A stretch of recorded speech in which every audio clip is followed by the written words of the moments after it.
My husband's mother smiled as he threw me out, but I had the deed. Before we begin the story, make sure to subscribe to our channel and never miss more incredible stories every day. My mother-in-law smiled warmly as she threw my clothes onto the driveway, completely unaware that I was holding the deed to the house in my purse. The heavy oak front door slammed shut with a sickening thud, echoing through the quiet, pristine suburban night. I stood frozen on the immaculate slate porch, the exact porch I had painstakingly drafted the blueprints for and laid down myself 2 years ago. 4 shiny black garbage bags sat at my feet, bulging with whatever clothes Brenda had angrily shoved into them. Through the custom-designed bay window, I could see them clearly. Brenda was actually wiping her hands together like she had just taken out the actual trash, her face stretched into a victorious, malicious grin. Standing right behind her was David, my husband of barely 14 months.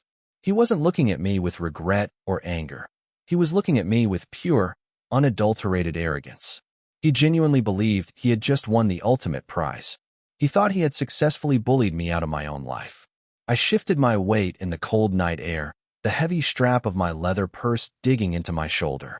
Inside that purse was a thick, folded manila envelope that I always kept locked in my fireproof home office safe, which I had quietly slipped out during their screaming match. I am a professional architect and artist by trade. I don't build things without ensuring the foundation is absolutely unbreakable. This gorgeous mid-century modern house wasn't just a place we lived. It was my masterpiece. I had purchased this neglected property entirely on my own, long before David's charming smile ever entered my world. I had gutted it, designed every single room, and funded the entire renovation with my own savings. David and Brenda had always resented my independence, treating the property as if it were David's rightful kingdom simply because he was the man of the house. Tonight, they thought they had finalized their coup. They had orchestrated a massive, explosive fight out of thin air, screaming that I was an unfit, ungrateful wife and that I needed to get the hell out of his house. I didn't scream back. I just packed a bag.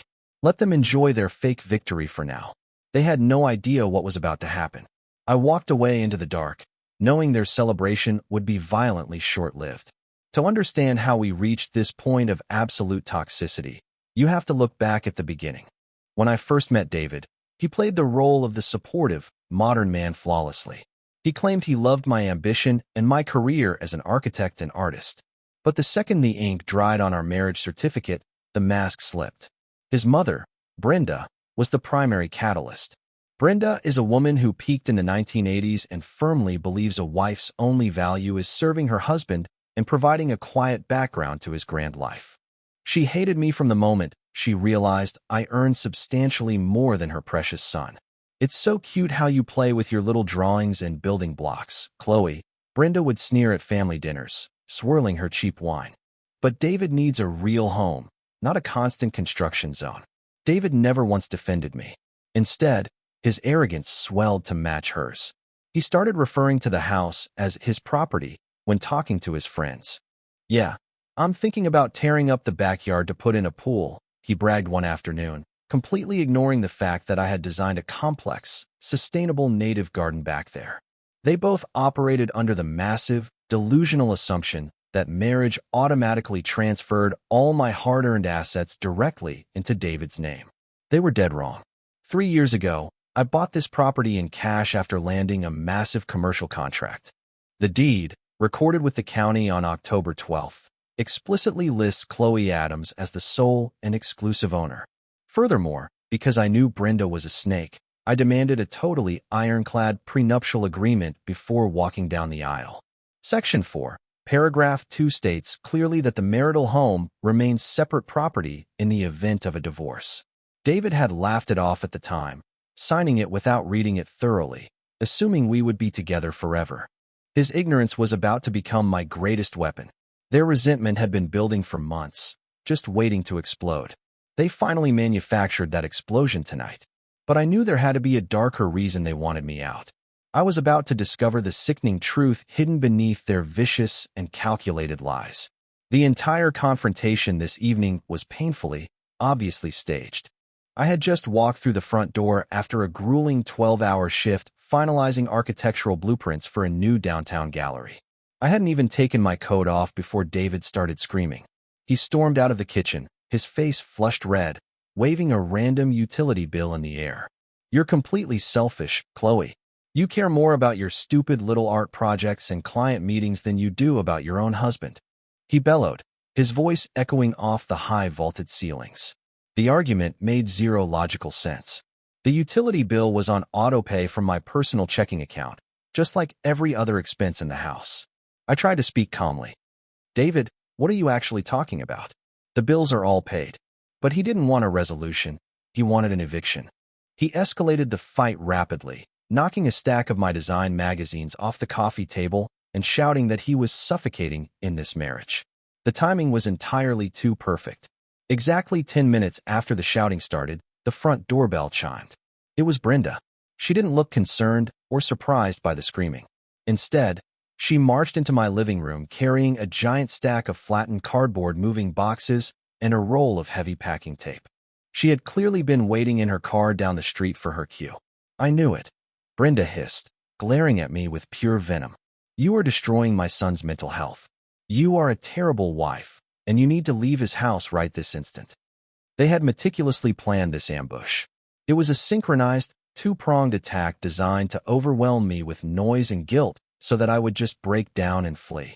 Brenda immediately started tearing through my hallway closet, yanking my winter coats off their hangers and tossing them aggressively into the black plastic garbage bags she had brought with her. I stood in the center of the room, watching this bizarre, theatrical performance unfold. My husband wasn't just having a tantrum. He was systematically trying to erase me from the premises. He had absolutely no idea I was already plotting his complete and utter financial destruction. "Get out of my house, Chloe. Just get out." David's voice cracked violently as he pointed a trembling finger toward the front door. He was playing the role of the wounded, desperate husband so aggressively that it was almost comical. He genuinely believed that if he shouted the words, "my house," loud enough, the universe would magically alter the county property records to match his delusion. Brenda was practically vibrating with malicious joy. She shoved another garbage bag full of my expensive silk blouses across the hardwood floor with her foot. "You heard him. We are changing the locks first thing tomorrow morning. You are not welcome here anymore." Any normal person would have screamed back. Any normal person would have immediately called the police, stood their ground, and proudly announced that they owned the building. But my mind operates like an architect looking at structural weaknesses. If I fought them tonight, it would devolve into a messy, exhausting domestic dispute with the cops, and they might claim tenant rights or some other nonsense to drag things out. I needed them completely relaxed and utterly overconfident to execute the flawless legal trap I was already building in my mind. So, I did the absolute last thing they expected. I surrendered. I let my shoulders slump.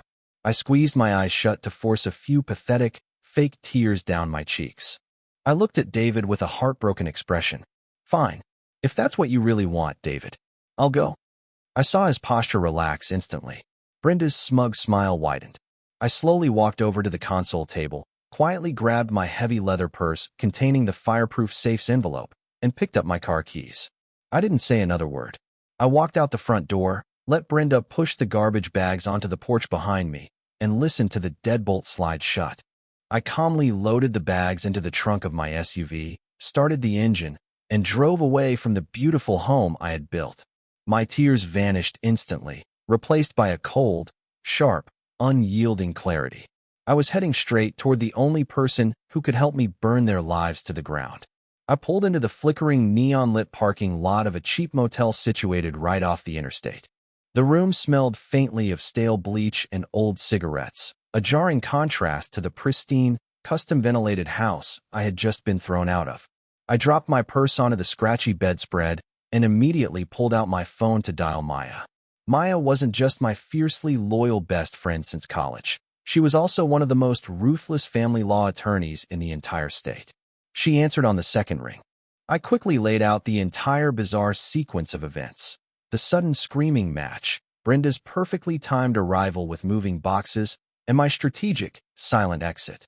"Chloe, this doesn't make any sense," Maya said, her lawyer brain instantly engaging. "Men like David don't orchestrate sudden, highly dramatic evictions just because they're unhappy. He's incredibly lazy. He is rushing to clear the space for a very specific reason. Her words triggered a realization. I frantically dug through my purse and pulled out my iPad. David and I still shared an old iCloud account for downloading audiobooks, and he was notoriously terrible with digital security. My fingers flew across the glass screen, syncing his recent iMessage history. The discovery hit me like a physical blow to the chest. A barrage of new text messages began populating the screen, sent between David and a contact saved simply as Jessica. I felt the blood completely drain from my face as I read the latest exchange. "She's finally gone, babe," David had texted just 20 minutes ago. "Mom helped me pack her stuff. The house is all ours." Jessica replied almost instantly with a string of heart emojis. "I'm so excited, baby. I'll bring my suitcases over tomorrow afternoon. I can't wait to redecorate that ugly living room." I stared at the glowing tablet, my stomach churning with absolute disgust. He hadn't just kicked me out. He was actively moving his secret mistress into the sanctuary I had designed and paid for. The sheer audacity of his entitlement was breathtaking. He wanted to play house with his shiny new toy using my hard-earned assets. I took screenshots of every single message and forwarded them directly to Maya. I was done crying over this pathetic man. It was time to systematically destroy his entire reality and take back my beautiful home.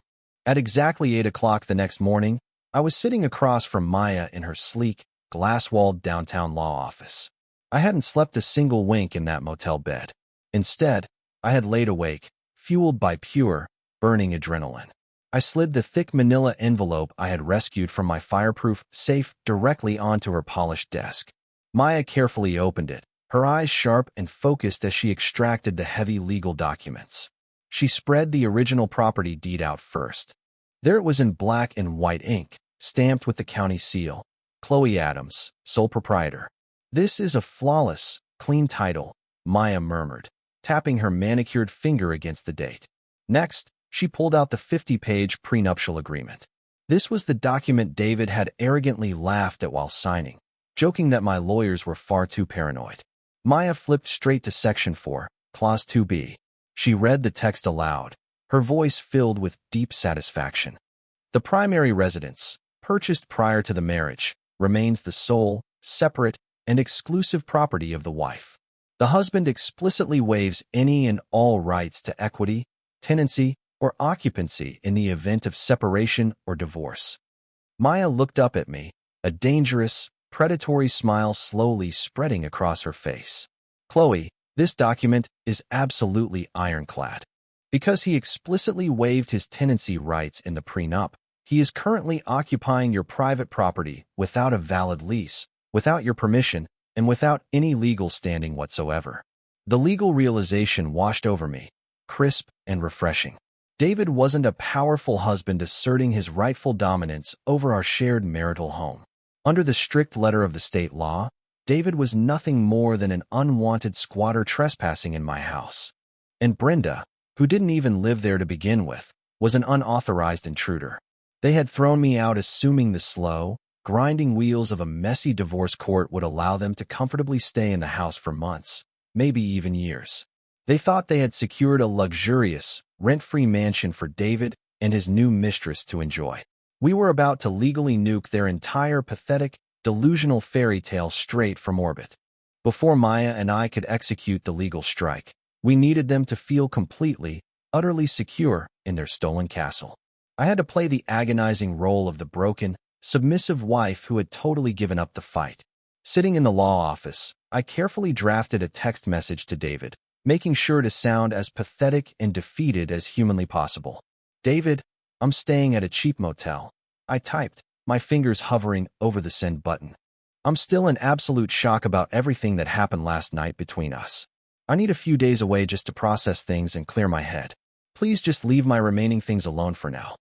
I took a deep breath, suppressing the intense urge to scream at him through the phone, and hit send. I watched the little red receipt pop up almost instantly. He was probably sitting on my custom leather sofa right now.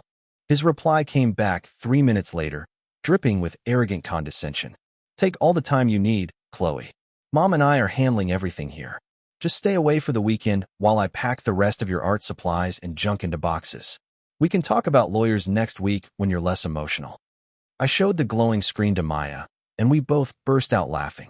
The level of sheer disrespect was absolutely mind-boggling, but it worked perfectly in our favor. He wanted me far away for the weekend because, according to his synced iPad messages, Jessica the mistress was officially moving her suitcases into my master bedroom this afternoon. They were planning a massive, romantic weekend to celebrate their fresh start in his gorgeous home. By giving him permission to stay, I was ensuring that when the hammer finally fell, it would hit him exactly when he felt the most victorious. Maya began drafting the emergency notice to vacate, citing specific state statutes regarding non-tenant trespassers. While she worked her legal magic, I grabbed my car keys, preparing for a highly dangerous, secret mission back into my own house. I had to retrieve something incredibly important before his shiny new girlfriend could destroy it. I knew David's weekend routine perfectly. Every single Saturday morning, he and Brenda went to the upscale farmers market downtown to buy overpriced organic vegetables, followed by a long brunch at the country club. It gave me a solid 2-hour window where the house would be completely empty. I parked my SUV 3 blocks away, pulled my baseball cap down low over my eyes, and briskly walked toward my property. I slipped around to the back patio and used my physical key to unlock the heavy glass sliding door I had installed last spring. Stepping back into my own house felt incredibly surreal. The silence was thick and heavy. I immediately noticed that Brenda had already started erasing my existence. My framed architectural sketches had been taken down from the hallway walls and unceremoniously stacked on the floor. A strange, cloying floral perfume hung in the air. Jessica had clearly already arrived and marked her new territory. I didn't let my anger slow me down. I was on a strict timer. I moved swiftly to the guest room closet and retrieved the wooden memory box containing my late grandmother's antique jewelry and a few irreplaceable hard drives containing years of my professional design portfolios. I stuffed them safely into my backpack. Then, I pulled out a small, motion-activated security camera I had quickly purchased from an electronics store on my way over. I discreetly mounted the tiny black lens high up on the top shelf of the living room bookcase, perfectly hidden behind a row of thick art history textbooks. I angled it to capture the entire open-concept living area and the front entryway. I synced the live feed directly to an encrypted app on my phone. Just as I was finishing up, I heard the distinct crunch of tires pulling into the gravel driveway. Panic spiked in my chest. I grabbed my backpack, sprinted silently toward the back patio door, and locked it securely behind me just as I heard David's key slide into the front deadbolt. I rushed through the back gate and hurried down the alleyway, my heart pounding fiercely against my ribs. I made it back to my car, locking the doors behind me. I eagerly opened the camera app, ready to watch the disgusting reality unfold in real time. Sitting safely in the driver's seat of my SUV, I stared intensely at the glowing screen of my phone. The live video feed from the hidden camera was crystal clear. The front door swung open, and David walked into the living room carrying 2 large, expensive-looking grocery bags. Right behind him was his mother, Brenda, and a petite blonde woman wearing oversized sunglasses and a designer jacket. This was Jessica, the woman he had actively replaced me with. Watching them interact inside the sanctuary I had paid for made my skin crawl with physical revulsion. "Oh, David, the natural light in here is just gorgeous," Jessica cooed, spinning around the center of my living room. "We should definitely paint these walls a bright white, though. That gray is just so depressing." Brenda immediately nodded in enthusiastic agreement, placing her purse on the kitchen island. "I completely agree, sweetie," Brenda chimed in, using a sickeningly sweet tone she had absolutely never once used with me. Chloe had such terrible, masculine taste. "I am so glad David finally has a real woman in this house to make it a proper home." The sheer audacity was staggering. Brenda walked over to the kitchen cabinets, opened them, and actually pulled out my favorite handmade ceramic coffee mug, the one I had purchased during a solo architectural tour in Italy. She filled it with fresh coffee and happily handed it directly to Jessica. David wrapped his arms around Jessica's waist from behind, kissing her neck while Brenda watched them with a proud, beaming smile. They were actively celebrating my forced exile, completely convinced they had pulled off the perfect crime. They believed they had successfully stolen a $500,000 property simply by shouting loud enough, and throwing some garbage bags onto a porch. I sat in my car, recording the entire interaction onto my phone's local storage. This wasn't just about a broken marriage anymore. This was about punishing unadulterated, malicious greed. I put my car in drive and headed straight back to Maya's downtown law office. The time for hiding in cheap motels and playing the sad victim was officially over. We were going to drop the legal hammer on them while they were still celebrating. Back in Maya's office, the atmosphere was electric with highly focused, professional vengeance. I showed her the video footage of Jessica drinking from my Italian mug, and Maya's jaw physically tightened. "Okay, playtime is officially over," Maya stated, turning sharply back to her dual monitors. "We are executing an immediate eviction based on severe criminal trespassing." She spent the next hour drafting an airtight, devastating legal document, an emergency notice to vacate and formal trespass warning. She utilized a very specific, aggressive state statute designed for exactly this scenario, when a non-owning spouse who has explicitly waived tenancy rights refuses to vacate separate property. Because David's name was completely absent from the county deed, and because the prenup explicitly legally severed his rights to occupy the home upon marital separation, he was technically breaking the law just by standing in the living room.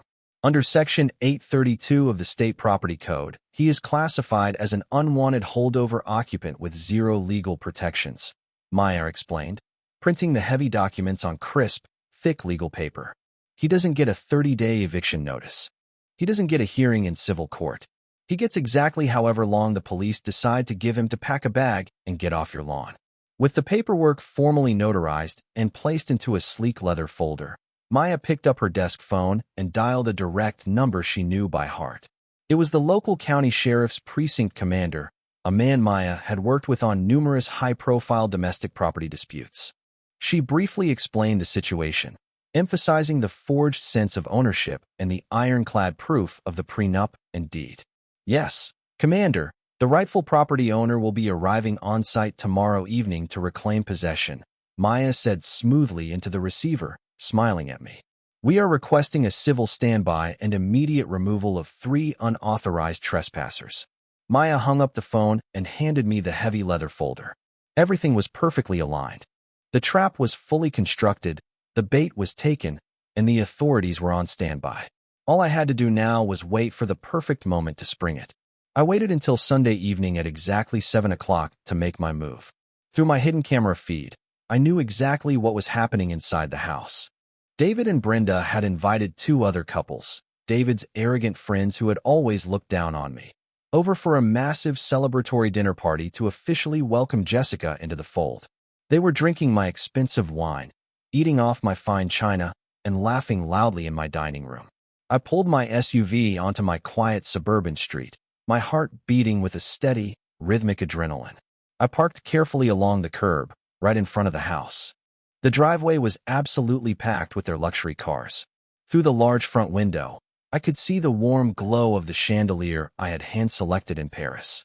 It looked like a picture-perfect scene of domestic bliss, built entirely on a foundation of malicious lies. I stepped out of the car, gripping the heavy leather folder tightly in my right hand. The crisp evening air felt incredibly refreshing. Exactly 60 seconds after I parked, a massive, imposing county sheriff's cruiser turned the corner. It glided silently down the street, its heavy tires crunching softly against the pavement. The officer driving didn't use the wailing siren, but he did flip on the bright, spinning red and blue light bars as he pulled to a stop directly behind my vehicle. The flashing lights instantly illuminated the entire front lawn, casting long, dramatic shadows across the manicured grass. A tall, broad-shouldered sheriff's deputy stepped out of the cruiser, his hand resting casually on his utility belt. He walked over to me, his expression serious and professional. "Are you Chloe Adams, the lawful property owner?" he asked in a deep, gravelly voice. "Yes, officer," I replied calmly, handing him the folder containing the deed, the prenup, and Maya's heavily cited eviction notice. He took a few moments to review the paperwork under the glow of his flashlight, nodding slowly. "All right, ma'am. This documentation is completely rock solid. Let's go clear out your house." We walked side by side up the concrete pathway, heading straight for the front door. I reached out, curled my hand into a tight fist, and knocked heavily on the wood. The loud, authoritative knock echoed over the muffled sounds of laughter and clinking wine glasses coming from inside the dining room. Through the frosted glass panels of the door, I saw a blurred figure approach. The lock clicked, and David swung the heavy oak door open. He was holding a glass of scotch, wearing a crisp button-down shirt, and sporting a deeply annoyed scowl. He had clearly assumed it was just a late-arriving dinner guest or a confused delivery driver.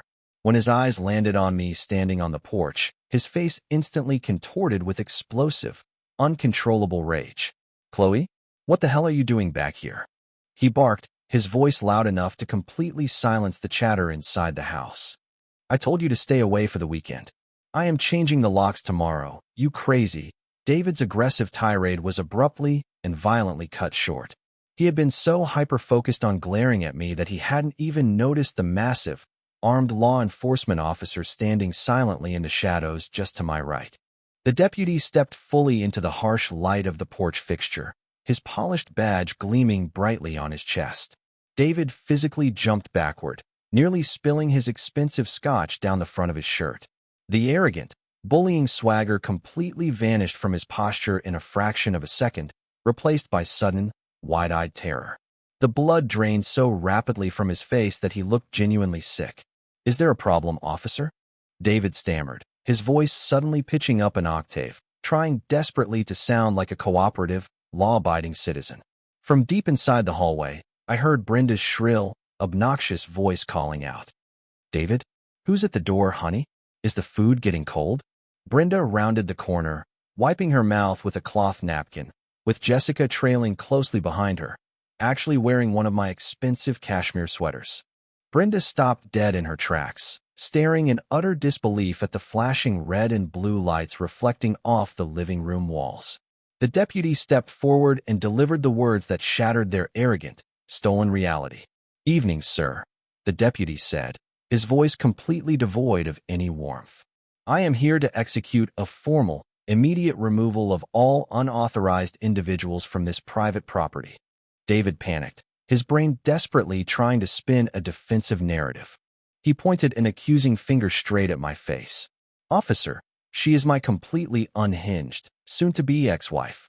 We had a terrible fight on Friday, and she moved out of my house. Now she's showing up here just to harass my guests and ruin our dinner party. You need to arrest her for trespassing." Brenda aggressively pushed her way to the front, pointing at me. "She's insane. Get her off my son's porch right now." The deputy didn't even flinch. He calmly raised the heavy leather folder Maya had prepared and opened it to the very first page. "Sir, I have the original county deed right here. The sole registered owner of this property is Chloe Adams. Your name does not appear anywhere on this document." David's jaw literally dropped open. "That doesn't matter," he yelled, his voice cracking with sheer panic. "We are legally married. It's 50% mine by marital law." The deputy slowly turned the page. "Not according to this notarized prenuptial agreement, sir. Section 4 explicitly waives your right to tenancy upon separation.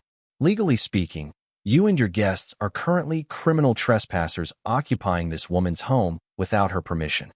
The silence that fell over the entryway was absolute and deafening. David stared at the legal documents, his mind completely short-circuiting as he realized his fatal, arrogant mistake. He had never bothered to read the paperwork he signed. He had just assumed he owned everything I built. Brenda's face turned a horrifying shade of pale gray. The cruel, victorious smirk she had worn on Friday night melted away completely, replaced by pure, unadulterated shock. Jessica let out a tiny gasp of horror, covering her mouth with her hands.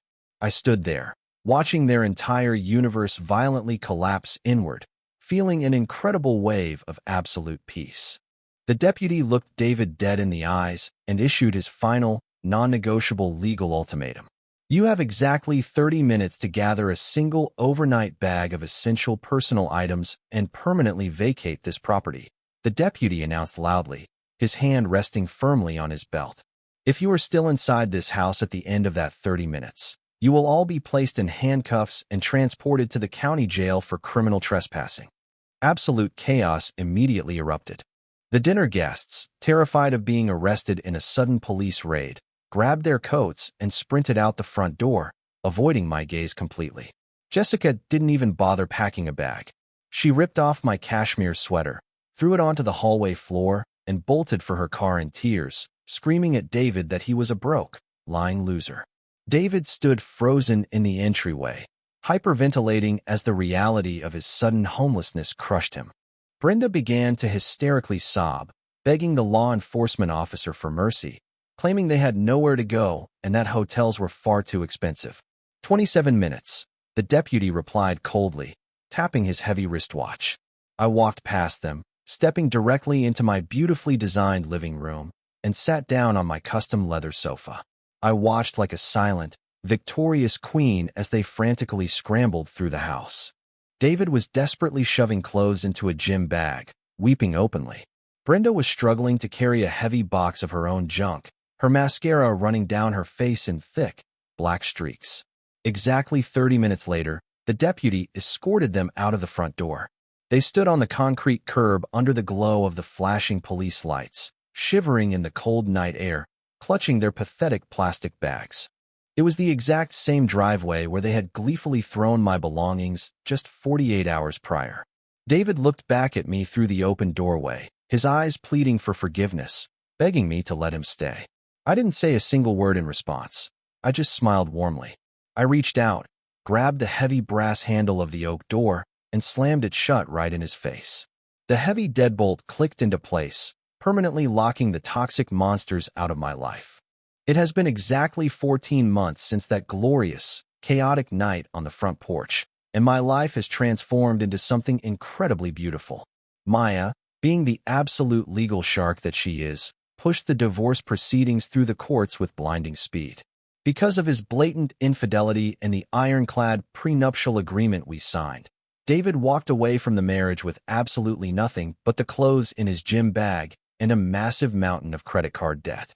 He currently lives in a tiny, cramped apartment with his mother, Brenda, working a miserable corporate job just to pay off his legal fees. Last I heard, Jessica completely blocked his number the morning after the brutal eviction. The very first thing I did after they left was hire a local contractor to completely change every single lock and security code on the property. Then, I spent the next few months slowly redecorating the house, purging any lingering trace of David's boring, arrogant presence. My architectural design firm is booming, and my sanctuary is finally entirely my own again, filled only with natural light, modern art, and total peace. Looking back on the nightmare, the greatest lesson I learned is the absolute, undeniable power of financial independence. Never, ever let anyone convince you that protecting your assets is selfish, paranoid, or unromantic. A prenuptial agreement isn't a plan for marital failure. It is an impenetrable legal shield against malicious greed and sudden betrayal. If I hadn't meticulously legally protected the home I built, they would have stolen my life's work without a second thought. Arrogance is a dangerous blinder, and David and Brenda were so blinded by their own entitlement that they eagerly walked right into a trap of their own making. They thought they were the untouchable predators in the story, but they forgot they were dealing with someone who knew exactly how to build a much stronger fortress. Know your worth, know your strict legal rights, and never let anyone bully you out of your own castle. I smile every single time I walk through the front doors of my beautiful, impenetrable fortress.